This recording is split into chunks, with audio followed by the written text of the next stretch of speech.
Coming up on Inside the Summit League, baseball. Oral Roberts back in the league, back on the field, probably back in contention to win another league championship. So, what does defending champion Omaha think about that? We'll find out. The University of Denver does a tremendous job with a program called Team Impact. It gives kids fighting illness a chance to join a pioneer team. Another great impact story coming up. And two of the most talented track and field athletes in the league reaching goals and breaking records at the University of South Dakota. Welcome to Inside the Summit League. We start with women's basketball this week and a sophomore at Omaha who is tearing it up lately. Michaela Shaw is the Summit League Player of the Week. She scored 38 points in a win at North Dakota State on Saturday. That is the most in one game in the league this season. It's the third highest ever at Omaha, and it is the fifth highest in Summit League history. Shaw is averaging 26 points per game in the last 6, and the Mavericks have won 2 of their last 3. And on that note, here is the week that was in women's hoops. Start with the in-state showdown in Indiana. Fort Wayne leads IUPUI by 1 at halftime. 22 points for Haley Seibert for the Mastodons. Early second half, though, IUPUI grabs the lead, never gives it up. Akila Sims with 14 points, 7 rebounds for the Jags, and IUPUI wins its second straight road game. In Tulsa on Wednesday, Oral Roberts, a start-to-finish pounding of North Dakota State. Holly Johnson, 12.6 boards for the Bison. But Oral Roberts gets 18 points from Dorothea Baller, 18 rebounds from Vicky McIntyre, and the Golden Eagles win it by 26. In Denver, Pioneers and South Dakota State. Macy Miller, freshman, makes 12 of 18 shots, puts in a season-high 30 for the Jackrabbits. Denver, though, gets 9 points, 12 rebounds from Alicia Espinoza, 24 points from Morgan Van Rite-for-Rose, and the Pioneers knock off the Jacks 77-72. On Thursday, league leader South Dakota at home against Omaha. Taji Kelly off the bench with 20 to lead the Mavericks. But the Coyotes put 6 players in double digits, 16 points for Nicole Seekamp, and the Yotes win their 20th game of the season. South Dakota State comes back from the loss at Denver on Wednesday, gets a win at Oral Roberts on Friday. Vicky McIntyre, 27 points, 13 rebounds, her 21st double-double of the season for the Golden Eagles. But Mariah Claren with 14 points, 8 boards, and the Jackrabbits win the game by 14. 3 games on Valentine's Day, 3 wins for the visiting teams. Western Illinois at IUPUI, 25 points, 16 rebounds for Summit League leading scorer Ashley Luke. The Leathernecks get another win on the road. Western Illinois is tied now with South Dakota for the most road wins in league play with 4 apiece. Omaha, meanwhile, gets its first league road win at North Dakota State. 2 huge performances. Morena Whittle with 10 points, a career-high 20 rebounds for the Bison. But Omaha keeps giving it to Michaela Shaw. She keeps putting it in the bucket, goes 15 of 26 from the field, a Summit League season-high 38 points for Michaela Shaw, and Omaha takes down North Dakota State. And Fort Wayne gets its first league road win at Denver on Saturday. Jordan Johnston with 14 to lead the Pioneers, but Rachel Reinhart with 23 for the Mastodons. Murr Hagerman with a season-high 22. And Fort Wayne snaps a 4-game slide with a win at Denver. Men's basketball coming up next. NDSU and SDSU fighting it out at the top of the standings while Fort Wayne just keeps on climbing. Inside the Summit League on Midco Sports Network is presented by Grand Falls Casino and Golf Resort and Dakota Land Honda. Inside the Summit League on Midco Sports Network is presented by Sanford Health, your Heartland Chevy team dealers, and the Sioux Falls Convention and Visitors Bureau.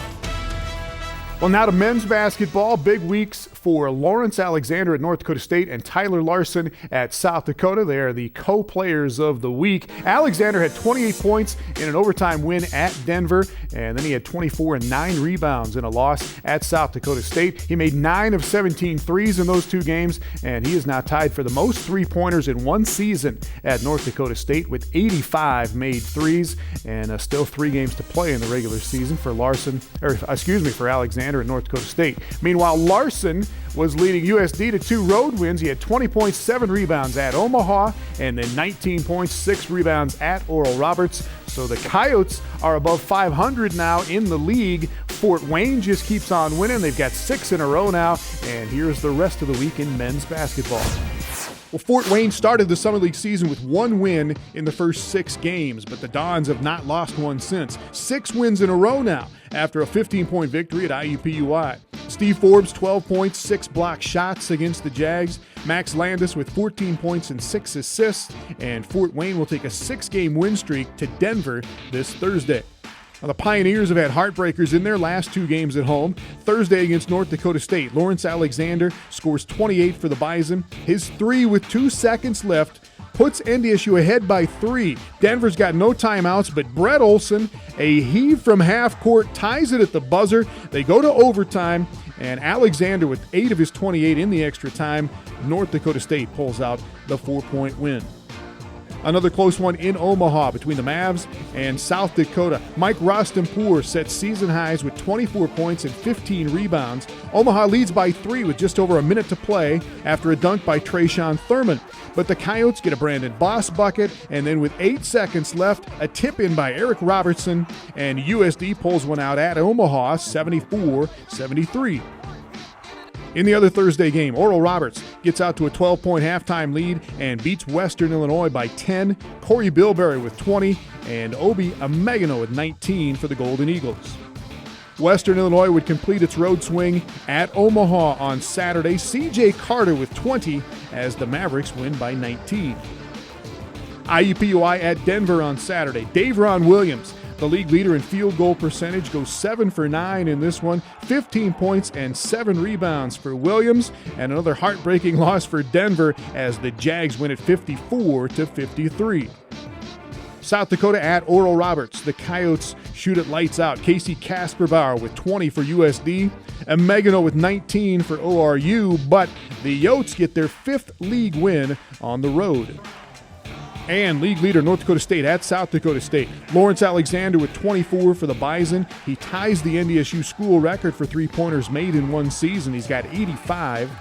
George Marshall, though, with 19 for the Jackrabbits. DeAndre Parks with a 4-point play in the second half as SDSU pulls away to win by 10. And they are tied now with NDSU at the top of the standings at 10-3. Baseball is up next. The O's are going to put up a lot of W's this season, but who is the league's best team, Omaha or Oral Roberts? Inside the Summit League on Midco Sports Network is presented by Grand Falls Casino and Golf Resort and Dakota Land Honda. Inside the Summit League on Midco Sports Network is presented by Sanford Health, your Heartland Chevy team dealers, and the Sioux Falls Convention and Visitors Bureau. Welcome back. Well, 5 of the 6 Summer League baseball teams got their season started over the weekend. Everybody except Western Illinois got a couple of games in. Fort Wayne went 3-1 against Alabama A&M, and Shane Trevino is the first player of the week of the season after picking up 7 hits in the 4 games. He scored 6 runs, drove in 5, and hit his first home run of the season. Kyler Stout of Oral Roberts is the pitcher of the week. He earned 2 saves as the Golden Eagles took 2 or 3 from Memphis, beat them 3-1 and 6-3. And if you believe in preseason polls, it's going to be a tight race this season between Oral Roberts and Omaha. Oral Roberts won 14 straight Summit League regular season championships and 15 straight Summit League tournament championships before they took that 2-year break in the Southland Conference. When Oral Roberts left, Omaha stepped in, and the Mavericks have won the last 2 regular season titles. So what does Omaha think of being picked just ahead of Oral Roberts this year? It's an honor, but I put no stock in it. So, I appreciate it. They basically were probably forced to do it. Honestly, if you win the league the previous 2 years, they probably have to. In all reality, I believe Oral Roberts, who's back in it, won it 15 years, so we're very realistic about it. Now, we're happy they're back in, believe me. That makes the league better, which should make us better. And so we're looking forward to we're not taking anybody lightly, obviously. I think the last place team last year we went 500 against. I think we split with North Dakota State and they finished last. So, and I think 2 weeks left of the season, I think we won 9 of our last 11. We were in last place with 2 weeks to go, and then we finished winning. So going in, we've got some veteran guys that they know how to pitch. And, if we don't walk the ballpark and we make them swing the bat, we're going to be competitive about every game. That's all the pitchers can do is make pitches. The guys behind them have to pick up the ball and throw the ball to the right base and all the other kind of stuff. So, but so far we're counting on them to do that, and they did a whole bunch last year for us. Like Coach said earlier, I mean, I had a lot of success, but there were some great plays made behind me. There's a lot of runs scored. My catcher makes me look great. So, I mean, it's not just me. A lot of it, or mostly all of it, is how the guys make me look. So I'm just happy that I have a lot of competitors behind me and coaches support me and all that. I mean, we didn't say our conference is our championship. It just turns out to be. We're done playing at the end of the year. And so baseball players, almost unlike any other sport to me, if you get guys who are competitive, they want to win every game anyway. And so conference, yeah, it's great. You play for postseason. You play for postseason when you can. When you can't, you play for every single game that you can win. So that's, I don't think, I've never met a guy that didn't want to win when he stepped out there. And so the guys knew that coming in. They've done great with it. And Omaha is in its final year now of the Division I transition. The Mavs have one more year without postseason eligibility in baseball. We got swimming and diving and track and field coming up next on Inside the Summit League. Inside the Summit League on Midco Sports Network is presented by Grand Falls Casino and Golf Resort and Dakota Land Honda. Inside the Summit League on Midco Sports Network is presented by Sanford Health, your Heartland Chevy team dealers, and the Sioux Falls Convention and Visitors Bureau. Welcome back. There are 7 swimming and diving programs in the Summit League, and they all head to Indianapolis this weekend for the league championships that get started on Wednesday. IUPUI is the host team there because they have an awesome facility.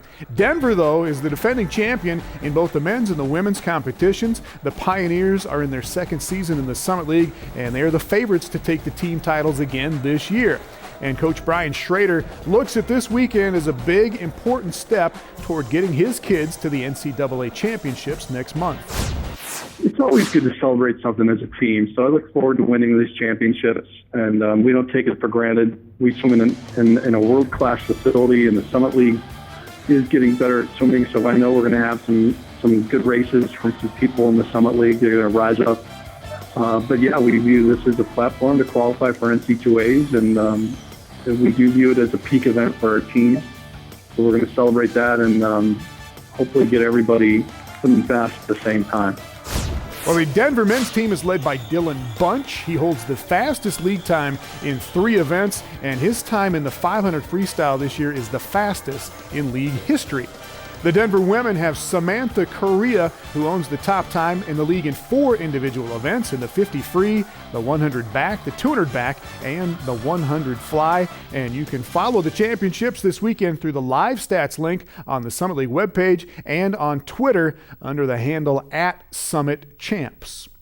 Well, the indoor track and field championships are next weekend in Fargo. North Dakota State junior Erin Teschuk will be there. She ran a 3,000-meter race on Saturday at the Iowa State Classic. It's the first 3,000 meters of her career, and she turned in the best time in the NCAA so far this season. She ran it in 9 minutes, 2.4 seconds, and that breaks the NDSU school record by 28 seconds.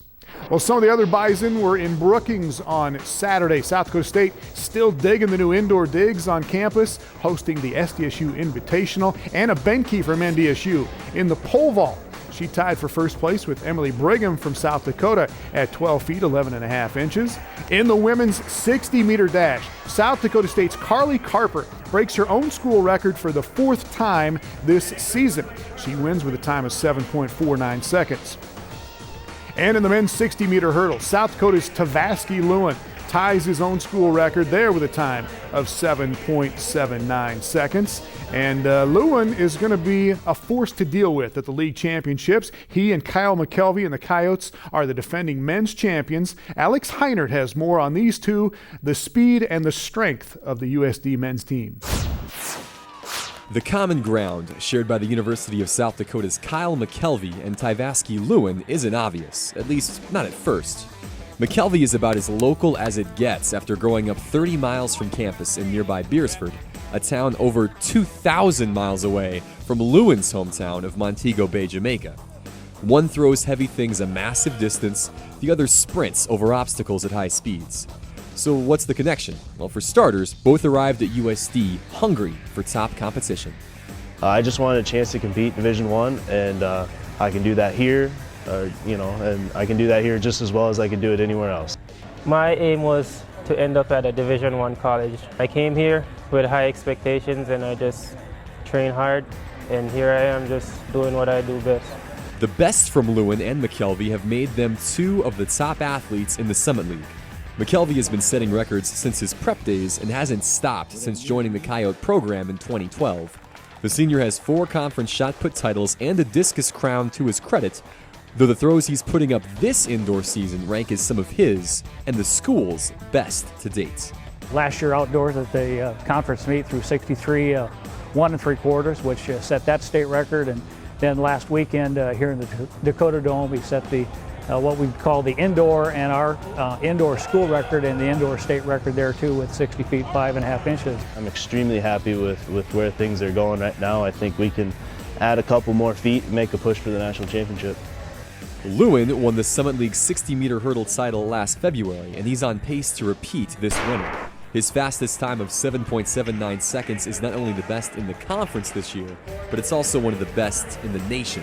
He's ranked 8th in the country right now in the indoor hurdles, which the top 16 go, and we feel like that's certainly a distinct possibility. We've never had a male athlete at the indoor national meet, so that would be something we're really looking forward to. The junior might be a hurdle specialist, but he showed off his range of skills last spring when he and MKelvey combined to help the Yotes win their first Summit League Outdoor Conference championship. Lewin placed in the top 3 in 5 different events, but this indoor season, he's staying focused on his main race. Being nationally ranked is more important than getting hurt or, trying to compete in events that really doesn't matter right now. And I think for the coaches, the biggest thing is to keep me healthy and to get me to that national meet. Both Lewin and MKelvey are at the peak of their powers, and even though their backgrounds and their disciplines aren't exactly the same, their level of confidence that South Dakota can win its 3rd straight Summit League Indoor Conference title certainly is. My teammates, we're going to push through it, and hopefully we come out successful, and we're just going to do our best. I think, as long as we do our thing, we can do it. I don't think we have to do anything special. I don't think we have to do these crazy performances. I think we just need to go out there and do what we've already done. I mean, I would love to have a 3rd straight. That would be amazing. All right, coming up next, great story in the campus spotlight, a dream come true for a very young man as he joins the golf team in Denver. Inside the Summit League on Midco Sports Network is presented by Grand Falls Casino and Golf Resort and Dakota Land Honda. Inside the Summit League on Midco Sports Network is presented by Sanford Health, your Heartland Chevy team dealers, and the Sioux Falls Convention and Visitors Bureau. All right, now to the campus spotlight. The University of Denver has embraced a program called Team Impact. It's an organization with a mission to improve the quality of life for kids who are facing life-threatening illnesses. College sports teams actually signed the kids to a letter of intent, and that is a cool deal for a 12-year-old named Alex and for everybody involved in the Denver men's golf program. Golf is a game of overcoming adversity and difficult circumstances. A good golfer and athlete doesn't know the meaning of the word quit. That is why 12-year-old Alex Sherman is now a key component on the University of Denver men's golf team. Anybody that has to battle cancer and go through 5 months of intensive chemo, I know is a tough kid. When I recruit, I look for players that are competitive, have that fighting spirit, and I know you have that. We want to officially welcome you to our family. And not only are you a fighter, now you're a pioneer. Alex received the tough news on a family trip, but his positive attitude and the support of family and friends allowed him to battle his condition head on. I was diagnosed with lymphoma a couple of years ago. What made it even more horrible was that we found out while we were on vacation in Disney World. I remember just wanting so badly to be just a regular kid again, because it was really awesome just doing regular kid things. It taught me that even in life's toughest times, you have to make the best out of it. We met so many awesome people along the way who helped us to turn this into a great experience. Being here today is so awesome, and I'm so thankful for this opportunity.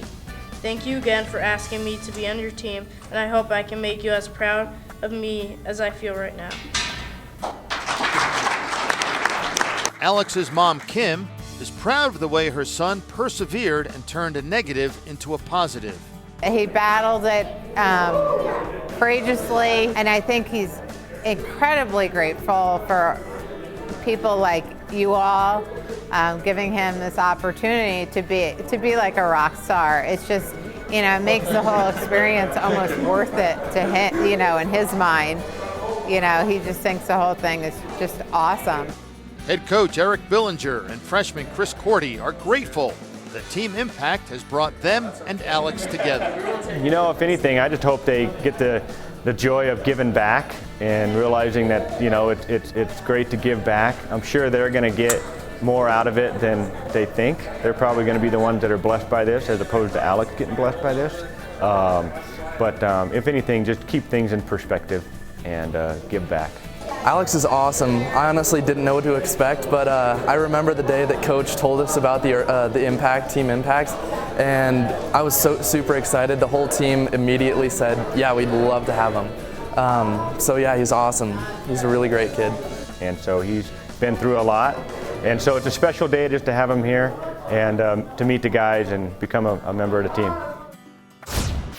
Well, thanks to everybody in Denver. Thanks to all of our member schools. We will see you next week on Inside the Summit League.